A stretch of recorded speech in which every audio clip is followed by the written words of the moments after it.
What was supposed to be a night of celebration turned into disaster after 4 friends who were all drunk left the bar in the city without a designated driver. Designate a driver. Don't drink and drive.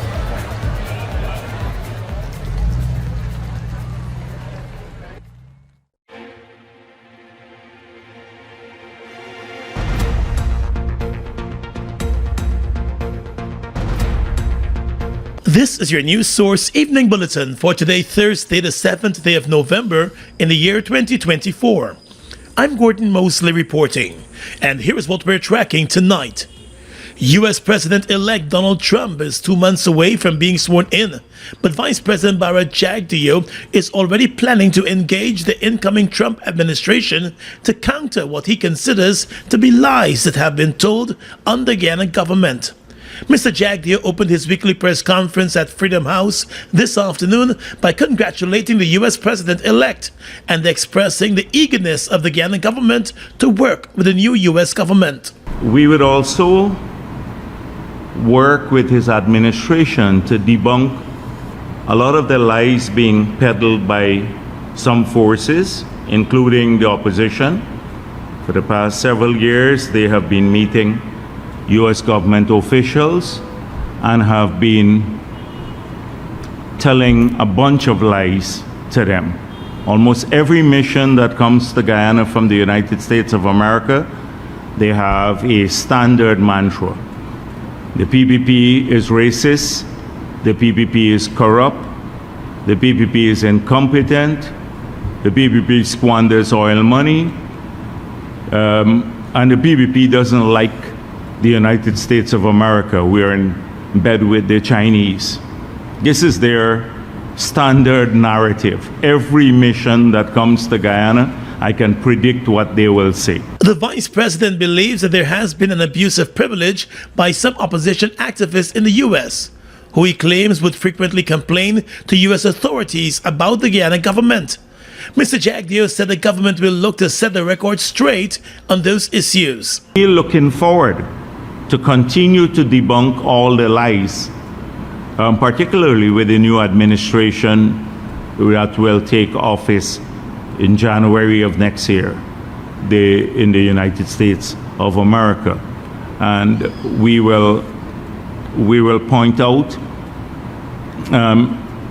for example, another example has been this abuse of the system by people like Burke and the others, constantly go in to the law enforcement authorities that someone wants to kill him from the government of Guyana. Now, every Guyanese knows that he is a lunatic to even suggest that. Further, Vice President Jagdeo said the Guyana government will also be seeking closer ties with the new U.S. administration in a number of areas in the interest of both countries. We are looking forward to working with his administration. We had a good working relationship with his administration in the past, and we're looking forward to continuing that relationship and growing it.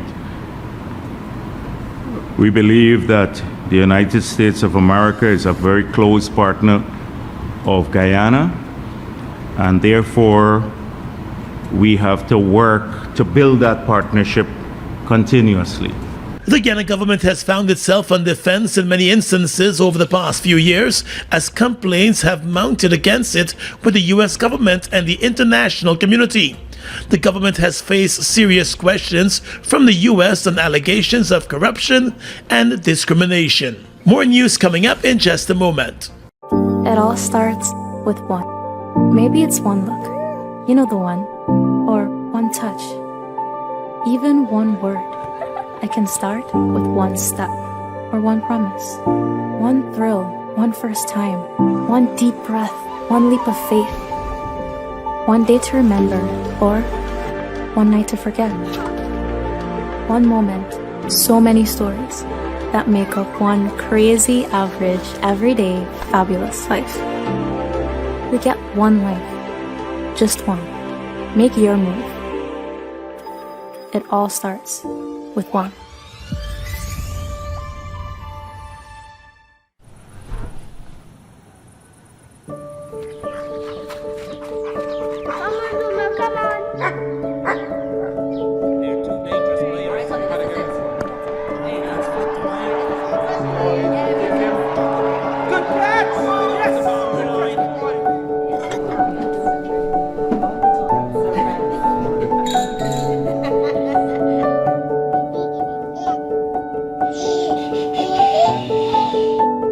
Your own home is so much more than just four walls, floors, and ceilings. It's a lifetime of great memories and stories. Come talk to us and start your journey home today.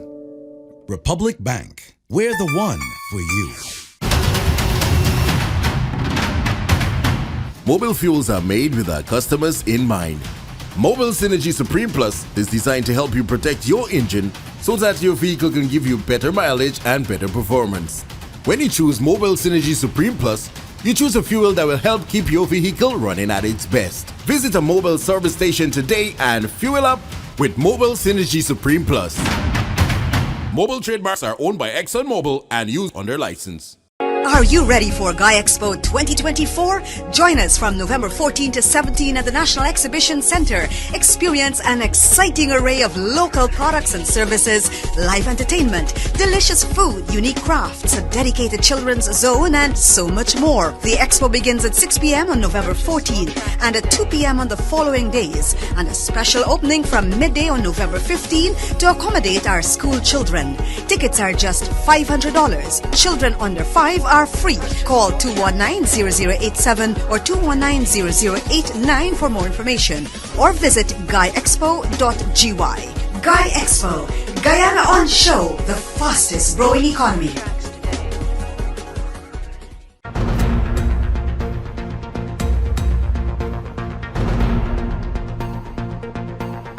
Welcome back. The University of Guyana began its 3 days of graduation ceremonies today with a call by President Irfan Ali for graduates to remain in Guyana and assist in the building of the country. In his recorded remarks at this morning's graduation ceremony, the president said Guyana is in need of people who are trained and qualified. He urged this year's graduating class to rise to the challenge. In this new Guyana, we need all hands on deck. We need you, our qualified graduates, to be the builders of this new economy. We need you to be audacious and for you to bring fresh ideas to the table. As we look to 2030 and beyond, our vision for Guyana demands more than just economic growth. It demands shared prosperity, inclusion, and sustainability. More than 3,500 students from over 50 disciplines are graduating from the University of Guyana this year. Today's ceremony was held for graduates from the faculties of Engineering and Technology, Agriculture and Forestry, and Earth and Environmental Sciences. This evening, another graduating ceremony is taking place for Faculty of Natural Sciences. The president said now more than ever the country is in need of all of its human resources. But let me say this as plainly as I can. Your country needs you. You're qualified and trained, and that privilege comes with responsibility. Yes, today is a day of celebration, but it is also a call to action. Guyana needs each of you to contribute to help build a stronger, more resilient, more inclusive economy that will not benefit just this generation, but generations to come. According to President Ali, while the oil sector will continue to do well, there are other sectors that must also be developed. He expressed his satisfaction that the University of Guyana has been offering a wide range of programs to cater to that reality. This is a moment of enormous promise for Guyana, and you are the heart of it. Know that our country believes in you and has great faith in your ability to lead us forward. As you step out into this new chapter, I urge you to make the most of what the future holds. Those who will follow in your footsteps, thousands more who will have the opportunity to learn, grow, and aspire, will do so thanks to the free education at the University of Guyana. And you too will benefit from a complete write-off of your tuition fee. the loan write-off. Meanwhile, Chancellor of the University of Guyana, Professor Edward Green, said the university has been recognized globally for the work it has been doing in recent years, especially the partnerships it has been forging and the new world-class programs it has been offering. This is a demonstration of UG's global presence, its place as a major development partner, and its achievements that are highly recognized and honored locally, regionally, and internationally. The University of Guyana said this year will see its largest batch of graduates in its 61-year history. The university has also announced that it will confer a number of honorary doctoral degrees during the ceremonies. Venezuelan-born Guyanese student Shaniza Posada is this year's University of Guyana Valedictorian. Born to a Venezuelan mother and a Guyanese father in Venezuela, Posada completed a Bachelor of Sciences degree in marketing at the university's School of Entrepreneurship and Business Innovation.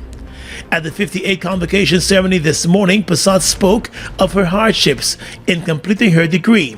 She explained that most of her university life was spent virtually from another country, which made it more difficult for her, but she noted that she was determined to persevere. Standing here as a valedictorian is an honor that goes beyond any title or recognition. For me, it represents a journey of growth, resilience, and perseverance. Personally, it symbolizes the strength I found in myself to navigate every challenge that came my way, whether it was adapting to a new country, overcoming moments of self-doubt, or embracing each experience with an open heart. The valedictorian said she would have liked to be in Guyana to accept the highly coveted prize in person. However, she's already enrolled in a language program majoring in Mandarin in China. She expressed her gratitude to her peers and lecturers who she said helped her through her university life. And she shared that although there were a number of difficult moments along the way, she was focused enough to finish strong. I would like to remind my fellow graduates of what this day really means. It means you can overcome anything. Through these years, we have learned to adapt, persevere, and stay true and focused on what we want to achieve. This certification is not only a symbol of what we can achieve academically, it is a testament to our resilient spirits, our commitment, and our strengths. Posada says she is preparing to pursue a master's degree with aspirations to make a meaningful impact in her field. The valedictorian sees her time at the University of Guyana as a transformative period that allowed her to grow in ways she said she never anticipated. The Guyana Elections Commission GECOM is currently conducting a national registration exercise. Who can register? Anyone who will be 14 years or older by December 31st, 2024 and is a Guyanese citizen by birth, descent, naturalization, or is a citizen from a Commonwealth country living in Guyana for 1 year or more. Types of transactions. Anyone eligible for registration is required to visit the registration office responsible for his or her area of residence to apply for registration. Persons who are already registered could apply for a name change if they have changed their names since they were last registered. Apply for corrections if there is incorrect information on their national ID cards. Persons who are desirous of conducting any of the above transactions must provide the relevant supporting documents. Persons who are already registered could request that their photographs be retaken if the quality of the photographs on their ID cards is unacceptable. Collect their new ID cards if they have not done so as yet. This registration exercise will end on November 29, 2024. For further information, please contact GECOM on the following hotline numbers: 225-027729, 226-6557, 223-9650, or visit the GECOM website at www.gecom.org.gy.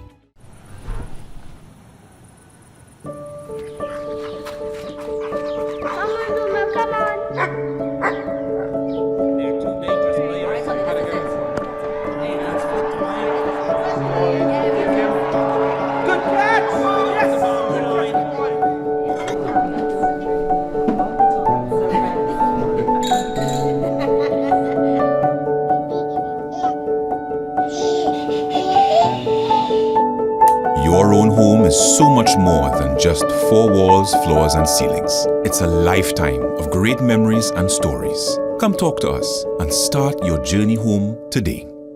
Republic Bank. We're the one for you.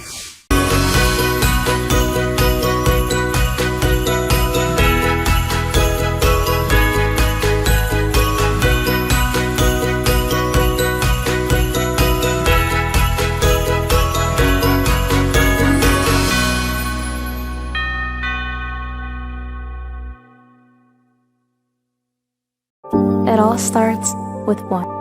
Maybe it's one look, you know the one, or one touch, even one word. I can start with one step, or one promise, one thrill, one first time, one deep breath, one leap of faith, one day to remember, or one night to forget. One moment, so many stories that make up one crazy, average, everyday, fabulous life. We get one life, just one. Make your move. It all starts with one.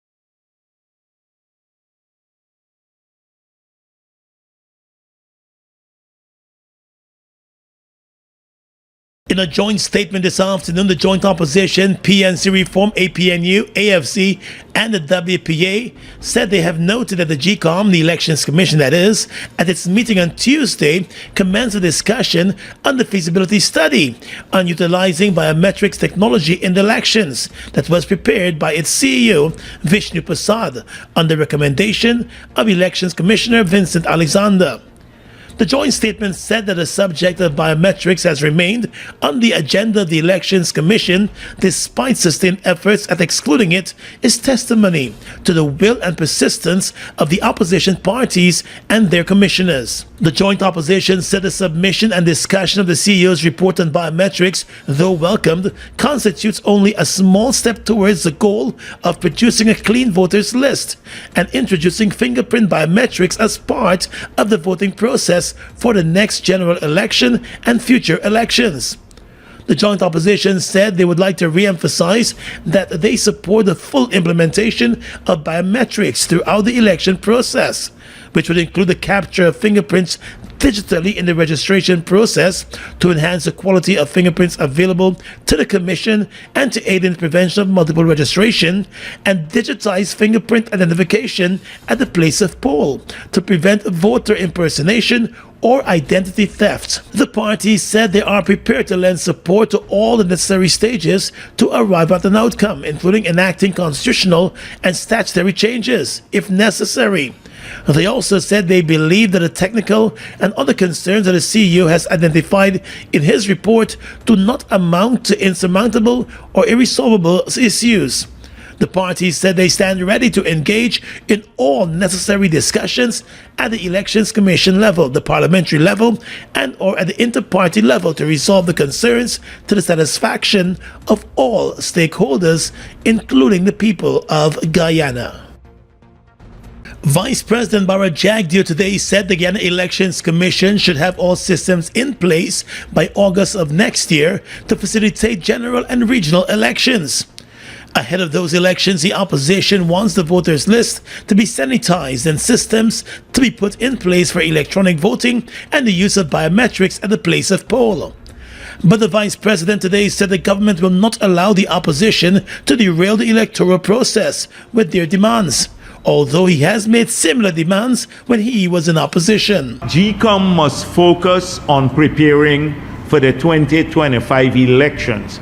They have to be ready to conduct these elections sometime by August of next year or so, to allow the president the room to decide when he wants to hold the elections. So they have to focus their attention on that issue. In the past, the People's Progressive Party Civic had advocated for a number of changes to the country's electoral laws.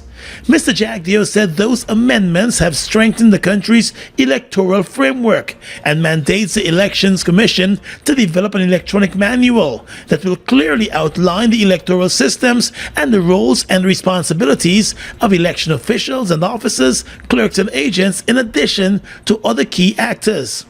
Mr. Jagdeo said the amendments also pave the way for statements of polls to be published electronically long before they are certified. Describing the system as robust, he said though more than 660,000 persons were listed to vote during the last elections, only 460,000 voted because, according to him, the system worked.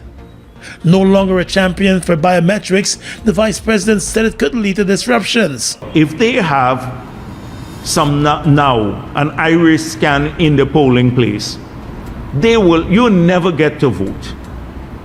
With APNU now, you never get to. They will create a million reasons for you not to vote at the polling place. The same things that they brought to the recount, they can come there. They're just looking for confusion in the future, and we're not going to give them an opportunity for confusion. So we have built a stronger. We will not act unconstitutionally. You cannot remove people's name from the voters list for residency reasons. The system is robust enough to prevent them voting, and they must get strong polling agents like we had in the past to ensure that happens. Mr. Jagdeo said his previous calls for enhanced biometrics was never intended to shut people out from the polling place. On enhanced biometrics, I explained before that the enhanced biometrics was not to shut out people from the polling place, but to ensure that at the polling place we don't have people who are voting, who shouldn't vote it, or who shouldn't vote. And that's why I said we should explore the possibility of enhanced biometrics. Their enhanced biometrics is to shut down and start off from scratch. That is what they're looking at. I don't have an objection to any system, biometrics or not, that will help, what will seek to ensure that the people who vote are the people who are eligible to vote, no other person. Just last week, a leader of the Alliance for Change, Nigel Hughes, warned that Guyana could remain in a state of perpetual crisis if the Elections Commission and the country's legislators do not move to address the issues plaguing the electoral process. On the police blotter, a 37-year-old man from Rosignol, Berbice, who was hired to transport just over $10 million from a cambio in Georgetown to a jewelry company in Berbice, has been arrested for allegedly stashing the cash for himself and claiming that he had been robbed. In a statement this morning, the police said Paramdio Victor turned up at the Mahaica police station at around 12:30 on Wednesday afternoon, claiming that he had been attacked and robbed by 3 armed men at Unity in Mahaica. The man told investigators that his car was braced off the roadway by a car carrying the 3 men, and he was held at gunpoint and robbed. Investigators started to question the man in detail about the alleged robbery and realized that his story was not adding up. The police realized the man's story appeared fictitious, and during interrogation he admitted that he was not robbed but had stolen the money. The man led investigators to his car where $2 million in cash was found stashed. He later claimed that the rest of the money was with an accomplice in the West Berbice area. Police ranks traveled to the West Berbice village of Itika, but after not locating the alleged accomplice, the ranks decided to visit Victor's Rosignol residence. At the house, the police said they found $6 million in cash hidden in his washing machine. The police believe the accomplice, who they identified as Cornell Taylor, may have the remaining $2.2 million. Meanwhile, the main suspect remains in custody and will face charges. Are you ready for GECOM 2024? Join us from November 14 to 17 at the National Exhibition Center. Experience an exciting array of local products and services, live entertainment, delicious food, unique crafts, a dedicated children's zone, and so much more. The expo begins at 6 p.m. on November 14 and at 2 p.m. on the following days, and a special opening from midday on November 15 to accommodate our school children. Tickets are just $500. Children under 5 are free. Call 219-0087 or 219-0089 for more information, or visit guyexpo.gy. GuyExpo, Guyana on show, the fastest growing economy. Guyana's economy is rapidly transforming, and we're all part of it. Oil is at the forefront of this development by providing reliable and efficient energy and supporting community development from the very core. 100% of Oil's profit goes back to building schools, roads, and other important infrastructure that connects our cities and towns, providing fuel to domestic, marine, industrial, and aerial transportation. Oil has now repositioned itself as a market leader in the petroleum industry, building a better future for all of us. GECOM is currently conducting a national registration exercise. Who can register? Anyone who will be 14 years or older by December 31, 2024 and is a Guyanese citizen by birth, descent, naturalization, or is a citizen from a Commonwealth country living in Guyana for 1 year or more. Where to apply for registration? You are required to visit the registration office that is responsible for the registration of persons in your area of residence to apply for registration. Office hours, Monday to Thursday, 8 to 12 hours, 13 hours to 16 hours 30, and Friday from 8 to 12 hours and 13 to 15 hours 30. The offices will be closed on weekends and holidays. This registration exercise will end on November 29, 2024. For further information, contact GECOM on 225-0277-9 or visit the website www.gecom.org.gy.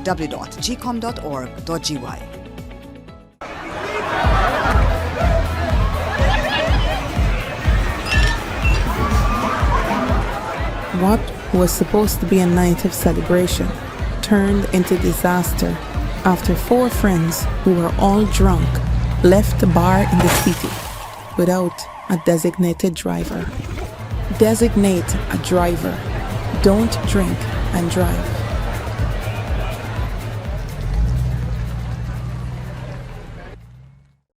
It all starts with one. Maybe it's one look. You know the one. Or one touch. Even one word. I can start with one step. Or one promise.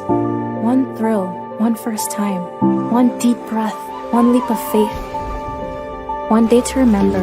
Or one night to forget. One moment. So many stories that make up one crazy, average, everyday, fabulous life. We get one life. Just one. Make your move. It all starts with one. Across the region tonight, the Bankers Association of Trinidad and Tobago says it is deeply concerned about the ongoing foreign exchange challenges facing the Twin Island Republic.